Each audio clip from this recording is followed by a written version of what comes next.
PoK में पिछले 100 घंटे से जो हो रहा है उसे देखकर ये कहा जा सकता है कि वो वक्त अब दूर नहीं है जब पीओके शहबाज और मुनीर के हाथों से जाने वाला है। दरअसल मुनीर की सेना के लोगों पर गोलियां चलाए जाने के बाद अब पाकिस्तान ऑक्युपाइड कश्मीर की आवाम खुलकर पाकिस्तानी सेना के सामने आ चुकी है। हालात ये हो गए हैं कि पाकिस्तानी सेना के जवानों की पिटाई हो रही है। सरेआम पाकिस्तानी फौजी पिट रहे हैं, कहीं तो उनकी वर्दी को भी सेल पर लगाकर मजाक भी उड़ाया जा रहा है। पीओके में बगावत की आंख कैसे भड़की है, ये तस्वीरें इसकी गवाह हैं।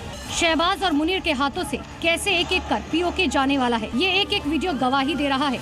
और अब पीओके में मुनीर सेना की हालत ये हो गई है कि उनकी वर्दी सेल पर लगा दी गई है। तस्वीरें मुजफ्फराबाद की है, जहाँ पिछले 3 दिनों से संग्राम छिड़ा है। लोग शहबाज के अत्याचारों के खिलाफ आवाज उठा रहे हैं, जिसे दबाने के लिए गोलीबाजी की गई। लेकिन अब मुनीर की सेना की हालत ये हो गई है कि ज्यादातर लोग आवाम के आगे हार गए और उनका मजाक उनकी वर्दी सड़क पर लगाकर उड़ाया जा रहा है।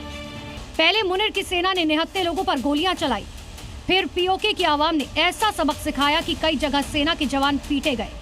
कहीं पर उनको बंदी बना लिया गया तो कहीं पर उनकी वर्दी तक उतरवा ली गई। पीओके में हजारों लोगों की भीड़ घर, स्कूल, कारोबार पर ताला लगाकर सड़कों पर उतरी हुई है और पाकिस्तान की लुटेरी सरकार और डाकू फौज को खुला चैलेंज दे रही है। पीओके में लोगों की आवाज को दबाने के लिए शहबाज मुनीर ने फौजी बुलेट और बूट की गीदड़ भभकी दिखाई, लेकिन पीओके की नाराज आवाम ने पुलिस और पाक फौज की दुर्गति कर दी।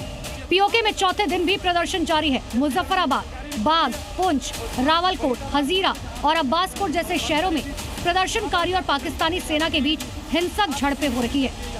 प्रदर्शनकारी सड़कों पर कंटेनर्स को नदी में धकेल रहे हैं और तो और कंटेनर हटाने के लिए बुलडोजर का इस्तेमाल कर रहे हैं। पीओके में जो मांगे की जा रही हैं उसमें सस्ती बिजली, आटा, 12 रिफ्यूजी सीटों का खात्मा और गिरफ्तारियों पर रोक शामिल है। लेकिन उनकी मांगे मानने की जगह पाकिस्तानी सरकार और सेना गोलियां चला रही है, जिसमें 12 नागरिकों की अब तक मौत हो गई, 200 से ज्यादा लोग घायल हैं। विरोध अब पीओके से बाहर भी फैल रहा है। कराची और इस्लामाबाद में समर्थन में प्रदर्शन हुए, जहां इस्लामाबाद प्रेस क्लब पर पत्रकारों पर लाठी चार्ज किया गया।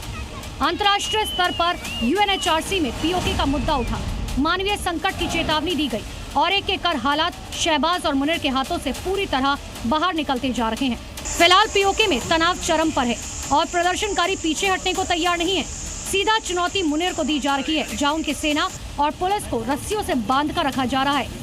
जिस तरह के हालात है उसमें साफ लग रहा है कि अब पीओके की आवाज को रोकना मुनीर और शहबाज के बस की बात नहीं है। ब्यूरो रिपोर्ट, जी मीडिया।